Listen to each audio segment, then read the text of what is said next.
Yo, what up mga gar? Alam mo na ako sino to at for today's video nga pala mga gar ay magkikipagbinyag tayo. Late upload na nga pala ako. Alam mo Patay misit, baka Gcash siya.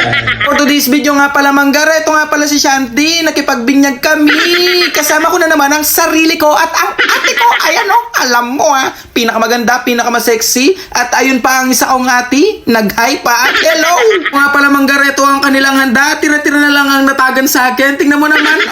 Ayan napaka-Gucci na putri. Yan gar, alam mo ito nga pala manggaray nagpa-cute-cute si Shanti Pagsanan at ako naman tinan mo napaka-genggong yan gar. Ito nga pala manggaray nagpa-hi-hi si Ate Bel at si Apong Wilma. Ayan pinaka-sum-sum ko yan gar kasi napaka-Gucci nila. Ay, call center pala yan. Ito nga pala manggaray binidyo ko isa-isa ang kanilang pagmumukha. Napakaganda pala nila pag makasuot sila ng pangbinyagan. Dito nga pala manggaray nagpa-cute-cute din si Kuya Jetro sa camera. Tingnan mo, kala mo naman pogi siya pero mas pogi pala ako sa kanya. At ito nga pala si Ate Lu at sa aking lolo at ayun si Kuya Saddam at si Ate Gem at nagpapakute-cute sila at sabi niya sa akin, say hello! Ito nga pala manggaray nagpaparefill ng Alfonso si Kuya Jetro. Tingnan mo naman ang pagmumukha niya. Baka kawan ng danom yan gar. Alam mo Ito nga pala si Angelico at si Catherine. Ito nga pala manggaray namumuksi na si paring Muniret. Dito nga pala si Coco sa mga katuwangan niya at ang asawa niya. Tingnan mo naman napaka-Gucci, napakaganda. Ito nga pala manggaray nag-order na sila ng tinapa. Ito nga pala manggaray binigyan ko na ng kapit ng montad sa kanilang venue. Napaka-Gucci, napakaganda. Ito na nga pala tatapusin ang aking pagbibideo manggar. Subscribe ka lang palagi sa akin at salamat sa panonood mo. Like and share. Alam mo